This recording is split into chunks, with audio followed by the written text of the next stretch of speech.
amid growing regional tensions. Chinese media has released President Xi Jinping's comments after his meeting with US President Donald Trump in South Korea earlier today. According to state media, Xi has said that both American and Chinese sides have good prospects for cooperation in fields such as artificial intelligence, countering telecom fraud, and money laundering. Xi has also reportedly said that China never wanted to challenge or replace anyone, and that the two sides should not fall into the vicious cycle of revenge. Chinese media has also reported that Trump and Xi have agreed to strengthen cooperation in energy and in trade. Xi has stated that the two sides should lengthen the list of cooperation and shorten their list of problems. He has also added that the sides should refine and follow up on the consensus that they have reached during their meeting. Okay, we're now joined by Dr. Astha Chadha Rutsin Kiman from Rutsin Kiman University, joining us from Kyoto, Japan. Thank you very much for joining us. It's a pleasure to have you, Dr. Chadka, here on the program. Xi Jinping remarks a cooperative tone here, as always, of course. However, behind closed doors, we are unaware of what's going on. Is this a genuine thaw in diplomacy or just staged ahead of this APEC summit coming up? Yeah, thank you, Thomas, for having me. Well, I mean, this meeting and the outcomes of this meeting clearly show that there is an indication of some sort of de-escalation, specifically given the tit for tat that was going on between US and China for a very long time. At the same time, it kind of shows a very weaponized approach to interdependence because it reveals the fragility of trade. It also reveals that the US was very dependent, or so is the rest of the world, on China's rare earth exports. As for stability, I mean, I would read this more as mixed signals from United States and not really a win for the wider region and specifically for Indo-Pacific, because if you look, as you clearly said, it shows more of a US approach under Trump, which is characterized by this focus on transactional diplomacy, wherein he might be willing to give up some of the previous long-held positions that the United States has maintained in return for some transactional favors that he's getting from China. Dr. Chadha, what does it say about the relationship that trade deal, that those signatures were not put on that piece of paper today like was much anticipated? True. I mean, it was anticipated, given that this is the first meeting between the two heads of states ever since President Trump took office.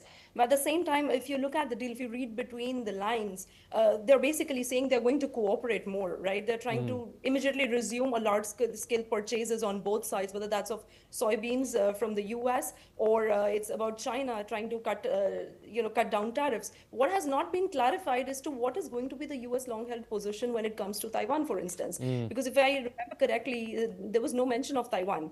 Neither was there a mention of a long-term or a near-term relief from any sort of uncertainty that exists for the rest of the region. So we should read it exactly how it is. Probably a de-escalation in trade tensions, a short-term sort of relief for both the sides, but not necessarily gains for the rest of the region. Of course, and that leads me on to my next question. What does it mean for security, both national security for the United States and of course, the wider Indo-Pacific?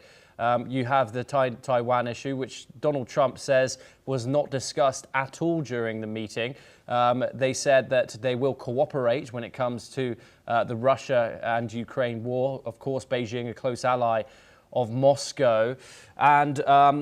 But, of course, Donald Trump announced so just before the meeting that Washington will resume nuclear testing. He also granted South Korea the permission to build a nuclear submarine in Philadelphia. What does this mean for the relationship? I mean, exactly how you put it, it is pretty much, like I said, a very transactional approach. I mean, even when in providing security, looks like US is, rather than showing more commitment and sort of a presence in the region, US currently seems to be more interested in getting more deals. So allowing South Korea to have a nuclear submarine should not be exactly seen as in some way upgrading or equipping South Korea with some measures, but rather as a deal that US wants, because it is the submarine would be built in United States and then be provided to South Korea, right? Secondly, there is a clear sort of inconsistency here, because this is going to lead to more nations in the Indo-Pacific to try to hedge. Now that they do not have a very reliable partner that they earlier saw in United States, they're very likely to seek more partnerships. They are very likely to find their own ways, as we see, towards this new multipolarity that is setting in. So US, rather than achieving a longer base of its allies or partners in the region, it is trying to, in some way, with this duality in its approach, wherein it tries to punish one, such as India, over the others that are clearly doing similar actions when it comes to Russia. US seems to be doing this in a very bilateral manner rather than a regional manner. And hence, it's in some ways, it does put the entire idea of Indo-Pacific at risk, I would say. Dr. Askta Chadha, thank you very much for joining us. Pleasure to get your insight. Thank you for taking the time. We now move on this hour, and meanwhile, the Shenzhen residents have been divided on whether US-China relationship will improve after the high-profile meeting between the two leaders. This was the first face-to-face meeting between Xi Jinping and Donald Trump since 2019. Let's listen in to what some of the Shenzhen residents had to say. 没什么希望，这个都谈崩了就谈崩了，中国早已习惯了，是不是？是不是？特朗普这个人是不是反复无常的？是不是？这个他现在说好了跟你和谈，是不是？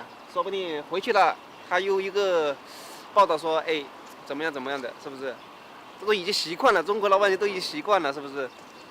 就是你意思是特朗普说什么？那美国人反复无常，这个全世界都知道啊，是不是？ 因为我是做这个周围走的，我这种电工，我去到好多片区的厂房都是空一半的，就是因为这个关税有好多，像平山坑子，有些跟外贸关系的厂里面，有好多都是因为4月份的时候，它有一场关税战不扎了，马上出货，猛天出货。现在扎关税，有些厂就没班扎，有些厂区就没班扎，有些空厂房都是空了好多，就是整体来说。 对这个深圳、珠三角的工业都有影响，加关税，影响还是蛮大。 Now moving on, China's foreign ministry has issued a series of statements following the meeting between President Xi Jinping and US President Donald Trump in Busan.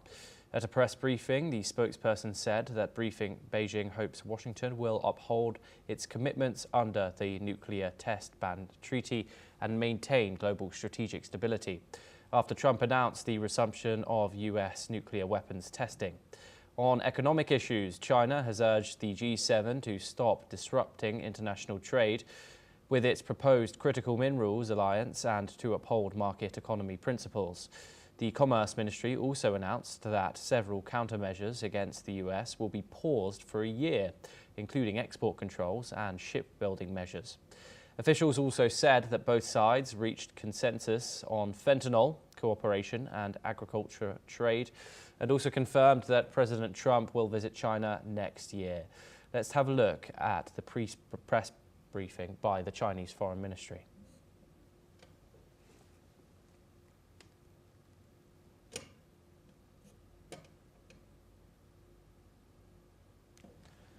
Okay, apologies there. We seem to have had a technical issue. We move on to our next story. South Korean President Lee Jae-myung has met Canadian Prime Minister Mark Carney a day before the opening of the Asia-Pacific Economic Cooperation Summit. Lee and Carney are discussing key issues including defence, economy and cultural exchanges, and are scheduled to hold luncheon after the meeting. The meeting comes as Canada launches a new submarine acquisition program worth around $43.4 billion, with South Korean shipbuilders competing for the project. We are now joined by Dr. Sanjay Kumar. He is a journalist for the Korea Herald, and he joins us live from Seoul. Thank you very much for joining us, Dr. Kumar. What is the strategic subtext in this meeting here? Of course, this submarine project is huge, and if South Korea win that project, it means a lot of jobs. What is the meaning behind it, and tell us a bit more about this diplomatic relationship. Well, we have to understand the domestic perspective here in South Korea.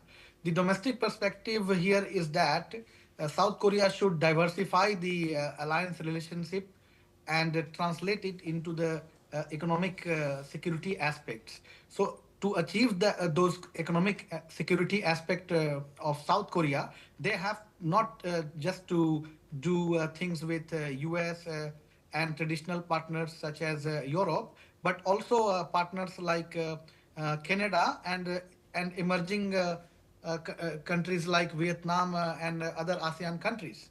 So this should be seen in that way. And Canada is a very important alliance for South Korea, because they have fought the Korean War together also, when 27,000 soldiers fought for Korean side, and the relationship is ironclad. Of course, it's not up to the level of US, but with Canada, the relationship is in good shape. And with this kind of projects, if Korea again try to expand their outreach in economic things, then definitely it is going to help South Korea in long run. And that is also part of a broader pragmatic diplomacy, because there has been some views here in South Korea just few months ago that President Lee Jae-myung is very pro-China kind of rhetoric they were trying to force. But for South Korean government, this is not just serving the interest of China or US. It is about serving the national interest, and that is why it should be seen as a pragmatic diplomacy and its expansion in the economic security. How does Lee Jae-myung balance that, serving South Korean interest, balancing Western allies, also, of course, hedging China, preserving those interests in the Indo-Pacific, Dr. Kumar? There is a bedrock of this like-mindedness and the democratic values, and these values are shared if you see from South Korean perspective. And that is why countries like South Korea, Europe, Canada, US, they have a shared commitment towards democracy and the rule-based order, and the like-mindedness make South Korea to be a natural partner. So while dealing with Europe, US and Canada, South Korea has no hesitation, and they have good migration also from South Korea going towards Canada since decades. And as I mentioned, there is a historical friendship as well. And South Korean young generation is very much interested, and they are really fascinated about Canadian multiculturalism and these employment aspects. And that is why creating jobs to young youth, young people here, it is going to help South Korean government a lot. And President Lee, he has to capitalize on the young voters, because the party that he belongs to, Democratic Party, his major voters are young males and females. Especially young males also have voted in large numbers this time to Lee Jae-myung, and that is why they would love to see if anything concrete on employment front is delivered from Lee Jae-myung, and it will help his ratings also. So I think he is right on track from economic security point of view, and also from political perspective. The conservatives in Korea, they have been very friendly with Canada as well, and they also consider Canada as natural partners. So you will not see any backlash from the Conservative Party on this front. So it's a win-win game for, both the parties in South Korea and the people. So it should be seen in that way in long run. Yes, thank you very much, Dr. Kumar. It's always a pleasure to get your insight on